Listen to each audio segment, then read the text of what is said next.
So Jagdeep Dhankhar has been elected as country's 14th vice president with over 72% of votes, and Prime Minister Narendra Modi extended his wishes. Meanwhile, the VP-elect is going to take oath on 11th of August. So, the decision came in yesterday, wherein Jagdeep Dhankhar was declared as the Vice President of India with over 72% of votes. Let's also have a look at this entire process. Jagdeep Dhankhar has been declared elected as India's next Vice President. I, Utpal Kumar Singh, the returning officer for the Vice Presidential Election 2022, hereby declare that Shri Jagdeep Dhankhar, Raj Bhavan, Ward 45, Hare Street, Kolkata 700001, has been duly elected to the office of Vice President of India. Prime Minister Narendra Modi among the first people to personally congratulate Vice President-elect Jagdeep Dhankhar. The NDA candidate polled 528 votes out of the total 725 votes that were polled. Dhankar securing 72.8% of the vote to Margaret Alvar's 25% votes. His victory, though, seemed a foregone conclusion even as the voting was underway in Parliament. सूरज पूरब में जैसे उगना निश्चित है, वैसे धनकर जी का जीतना भी निश्चित है. In recent years, the 71-year-old lawyer-turned-politician has been a familiar voice in Indian politics. Before his vice presidential candidature was announced, Dhankar had served 3 years as West Bengal governor. His political journey began in 1989 when he was elected an MP from JhunJhunu on Janata Dal ticket. After a brief stint as a central minister, Dhankar went back to politics in his home state, Rajasthan. In between, he joined Narasimha Rao's Congress party before switching to the BJP in 2003. In his professional capacity, Dhankar has worked as a senior lawyer in the Supreme Court. I know Dhankar was with me in the Lok Sabha 1989. I was also a member at that time. He's a very gentleman and also very educated man. Congratulatory messages pouring in for the Vice President-elect, who will take over from incumbent Vice President Venkaiah Naidu on August 11th.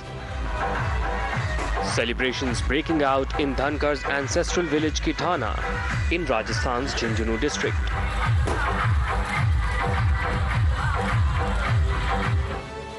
The man who proved to be a feisty governor in Bengal will now preside over the Rajya Sabha. Given his long experience of the law and politics, Dhankar can be counted upon to raise the bar in the House of Elders. Bureau Report, Times Now.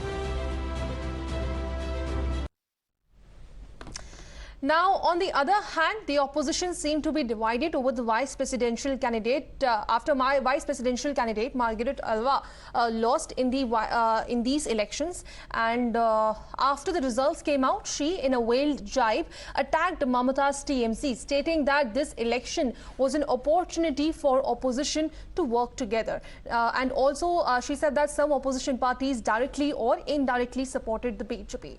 Let me go across to my colleague Nyamika for more on this. Nyamika, of course, Jagdeep Dhankhar has been chosen as the next Vice President of India. But as far as the results are concerned, it also exposes opposition disarray, with now Margaret Alva herself coming out and slamming some of the opposition parties, calling them out for indirectly or directly supporting the BJP.